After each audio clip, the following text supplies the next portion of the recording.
kuliah Sistem Informasi Manajemen karena telah memberikan kesempatan kepada kami untuk membuat tugas ini. Perkenalkan, nama saya adalah Yusya, nama saya Catherine, Nama saya Antonius. nama saya Iman Krisnayanti, nama saya Tianati Kuasa. Kami akan membahas tentang dasar-dasar sistem informasi dalam bisnis. Pengertian Sistem Informasi Manajemen. Sistem informasi atau SI adalah kombinasi dari teknologi informasi dan aktivitas orang yang menggunakan teknologi itu untuk mendukung operasi dan manajemen. Dalam arti yang sangat luas, istilah sistem informasi yang sering digunakan merujuk kepada interaksi antara orang, proses algoritmik, data, dan teknologi. Dalam pengertian ini, istilah ini digunakan untuk merujuk tidak hanya pada penggunaan organisasi teknologi informasi dan komunikasi TIK, tetapi juga untuk cara di mana orang berinteraksi dengan teknologi ini dalam mendukung proses bisnis. Sistem informasi adalah suatu sistem di mana suatu organisasi yang mempertemukan kebutuhan pengolahan transaksi harian, mendukung operasi bersifat manajerial dan kegiatan strategi dari suatu organisasi dan menyediakan pihak luar tertentu dengan laporan-laporan yang diperlukan. Terdapat 4 langkah dalam membangun suatu sistem informasi, yaitu A. Menentukan serta mengetahui masalah, B. Menyediakan solusi alternatif, C. Memilih solusi, D. Mengimplementasikan solusi yang dipilih. Adapun pengertian sistem informasi menurut Hanif Al-Fatah 2009 adalah suatu perkumpulan data yang terorganisir beserta tata acara penggunaannya yang mencakup lebih jauh daripada sekedar penyajian. Istilah tersebut menyiratkan suatu maksud yang ingin dicapai dengan jalan memilih dan mengatur data serta menyusun tata cara penggunaannya. Keberhasilan suatu sistem informasi yang diukur berdasarkan maksud pembuatannya tergantung pada 3 faktor utama, yaitu keserasian mutu dan pengorganisasian data dan tata cara penggunaannya. Untuk memenuhi permintaan penggunaan tertentu, maka struktur dan cara kerja sistem informasi berbeda-beda bergantung pada macam keperluan atau macam permintaan yang harus dipenuhi. Fungsi sistem informasi manajemen.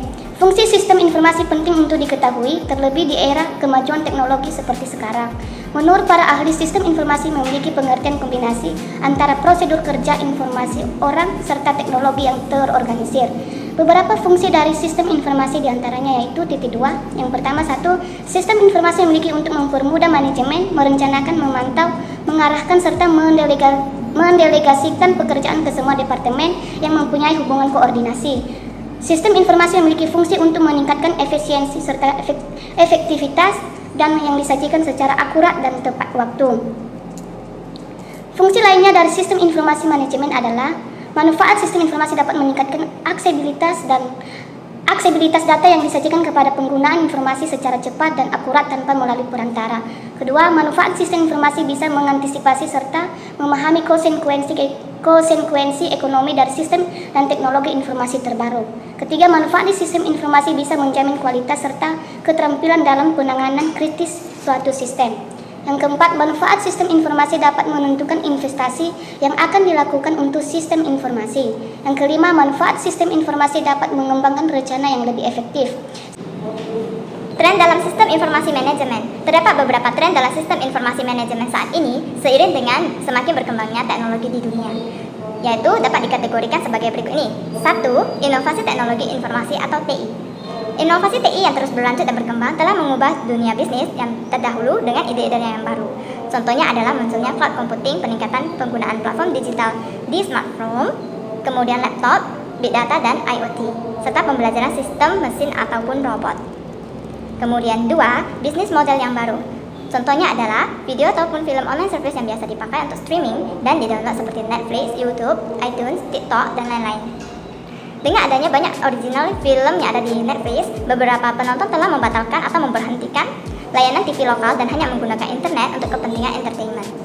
3. Ekspansi e-commerce. E-commerce telah mengubah bagaimana perusahaan merancang, memproduksi, serta mengirimkan produk dan jasa. Facebook, YouTube, Twitter, Instagram, dan juga Netflix merupakan contoh wajah baru e-commerce pada abad 21 ini. 4. Perubahan kerja manajemen. Manajemen bisnis pun telah mengalami perubahan. Dengan adanya smartphone yang canggih, jaringan wifi yang cepat, karyawan yang ada di daerah dapat dikontrol dan diawasi oleh manajemen pusat. Dengan adanya perkembangan sistem informasi ini, maka para manajer tidak lagi bekerja dalam birokrasi, melainkan secara online dapat mengakses informasi yang penting yang dibutuhkan secara akurat dan juga cepat untuk mengambil keputusan. 5. Perubahan dalam struktur perusahaan dan organisasi. Dibandingkan dengan perusahaan dan abad sebelumnya, perusahaan abad 21 lebih sedikit menekankan pada hierarki, tetapi lebih menekankan kepada karyawan untuk mengambil beberapa peran, tugas, dan berkolaborasi dengan orang lain di dalam satu tim. Contoh tren yang sedang berjalan pada saat ini dapat dilihat pada awal tahun 2020. Dengan adanya pandemi COVID-19 ini, maka perusahaan besar dan kecil mulai melakukan perubahan cara kerja pada karyawan, menutup kantor mereka dan mewajibkan kebanyakan untuk bekerja di rumah atau work from home. Maka banyak platform yang dapat mendukung untuk work from home ini, termasuk video conference seperti WebEx, Google Meet, Zoom, dan juga lain-lain. 4. Perencanaan bisnis elektronik atau e-bisnis adalah penggunaan internet dan teknologi digital untuk melaksanakan seluruh proses bisnis dalam sebuah perusahaan. Termasuk di dalamnya adalah e-commerce, serta proses untuk internal perusahaan dalam berkoordinasi dengan supplier dan juga partner bisnis lainnya. Peranan sistem informasi dalam bisnis adalah 1. Keunggulan operasional atau operational excellence. Bisnis perusahaan selalu meningkatkan efisiensinya secara terus-menerus dalam melakukan aktivitas operasionalnya agar mendapatkan laba yang tinggi. 2. Pembuatan produk jasa dan bisnis model baru. Sistem informasi dan teknologi merupakan salah satu alat bantu utama bagi perusahaan untuk menciptakan produk dan jasa yang baru. 3. Pendekatan supplier dan buyer. Ketika perusahaan mengetahui pembeli dan melayani dengan baik, maka biasanya mereka akan kembali membeli produk yang lebih banyak. Hal itu juga berlaku pada supplier ataupun pemasok. Hal ini tentu akan menurunkan biaya yang diperlukan. 4. Peningkatan efektivitas pembuatan keputusan.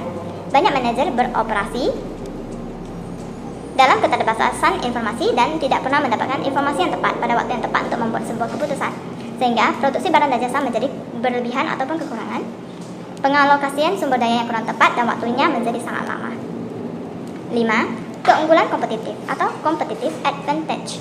Ketika perusahaan telah mencapai salah satu atau lebih peranan di atas, maka ada kemungkinan perusahaan telah mencapai sebuah keunggulan kompetitif. Artinya, sebuah perusahaan lebih baik dibandingkan dengan pesaingnya, penetapan harganya lebih rendah, dan responnya juga lebih cepat kepada para pelanggan dan juga supplier. 6. Bertahan hidup atau survival. Perusahaan bisnis juga selalu menempatkan dana ke bagian sistem informasi dan teknologi dikarenakan sistem ini menjadi sebuah kewajiban atau kebutuhan dalam melakukan bisnis. Kadang-kadang kewajiban atau kebutuhan ini juga berdasarkan tingkat perubahan industri. Jenis-jenis sistem informasi manajemen. Terdapat beberapa jenis dari sistem informasi manajemen yang biasanya sering digunakan oleh suatu perusahaan yang dapat mempermudah alur pekerjaan diantaranya sebagai berikut. 1. Sistem kontrol proses.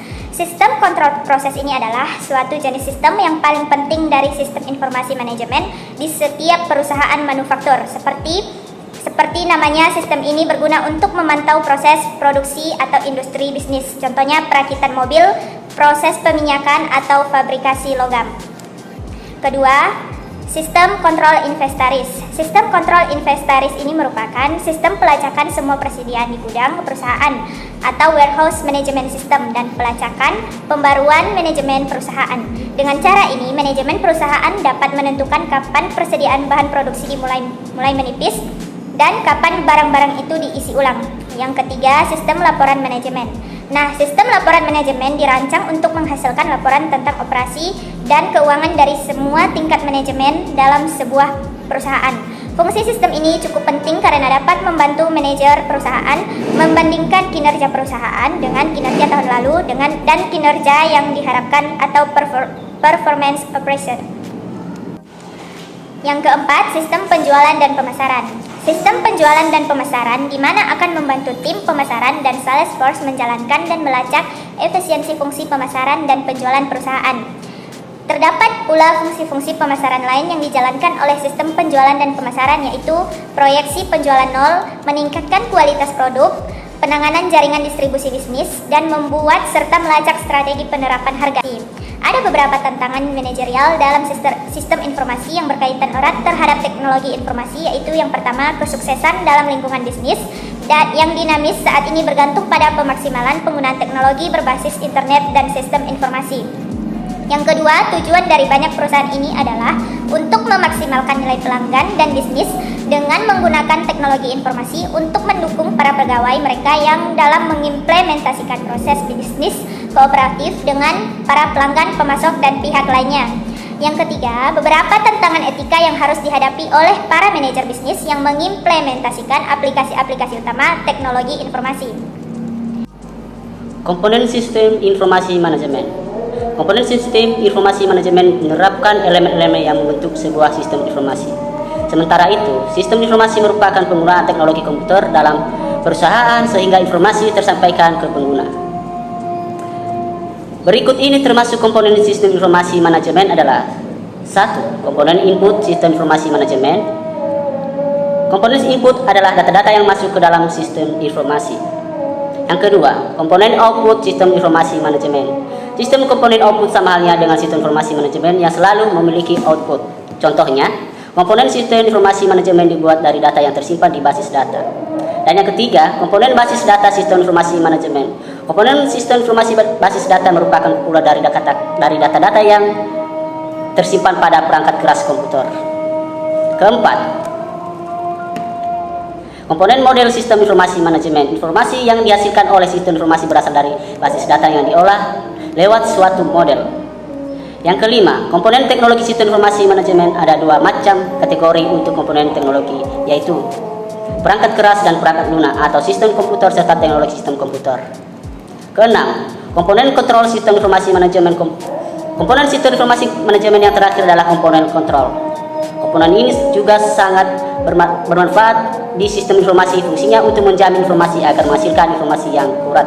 Sumber daya sistem informasi manajemen. Pengertian sumber daya sistem informasi manajemen adalah sebuah kegiatan yang diikuti oleh seluruh tingkatan manajemen dengan menganalisis dan mengelola sumber daya informasi yang diperlukan untuk memenuhi kebutuhan informasi berdasarkan pada beberapa persyaratan.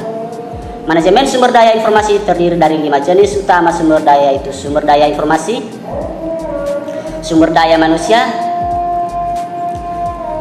ketiga sumber daya perangkat keras, keempat sumber daya perangkat lunak, dan yang kelima sumber daya data, dan yang terakhir sumber daya jaringan. Aktivitas dalam sistem informasi manajemen. Semua sistem informasi memiliki 3 unsur atau kegiatan utama, yaitu 1. Menerima data sebagai masukan atau input. 2. Memproses data dengan melakukan perhitungan, penggabungan unsur data, pemutakhiran perkiraan, dan lain-lain. 3. Memperoleh informasi sebagai keluaran atau output. Prinsip ini berlaku baik untuk sistem informasi manual, elektromekanis, maupun komputerisasi. 10. Penerapan sistem informasi manajemen. Beberapa dari pengusaha mungkin ada yang masih kurang paham mengenai bentuk dari sistem informasi manajemen ini. Untuk memperjelas, berikut beberapa sistem informasi yang dapat diterapkan ke bisnis atau perusahaan. 1. Enterprise Resource Planning atau ERP. ERP ini banyak digunakan oleh perusahaan besar dan biasanya digunakan untuk menerapkan skala kecil dalam pengelolaan manajemennya. 2. Supply Chain Management. Sistem SCM ini bermanfaat bagi pihak manajemen karena mengintegrasi data-data seperti manajemen suplai bahan baku, pemasok, dan produsen. 3. Transaksi Processing System atau TPS. TPS adalah sistem informasi manajemen yang berguna untuk memproses data dalam jumlah besar atau transaksi yang banyak dan rutin. 4. Office Automation System. Aplikasi ini berguna untuk memperlancar komunikasi antar departemen dalam suatu perusahaan yang mengintegrasi server-server komputer. 5. Knowledge Work System atau KWS. Sistem informasi KWS ini mengintegrasi suatu pengetahuan baru ke dalam organisasi. 6. Informatic Management System atau IMS berfungsi mendukung spektrum tugas-tugas dalam organisasi. 7. Decision Support System DSS. Sistem ini membantu manajer dalam mengambil keputusan dengan cara mengamati lingkungan di dalam perusahaan. 8. Expert System IS dan Artificial Intelligence. Kedua sistem ini pada dasarnya menggunakan sistem kecerdasan buatan yang berguna untuk menganalisis pemecahan masalah. 9. Group Decision Support dan Computer Support Collaboration Work System. GDSS dan DSS hampir sama, tapi bedanya adalah dalam mencari solusi permasalahan melalui penggabungan atau pengetahuan suatu kelompok. 10. Executive Support System ISS. Sistem ini membantu manajer berinteraksi dengan lingkungan perusahaan menggunakan bantuan grafik dan pendukung komunikasi lainnya.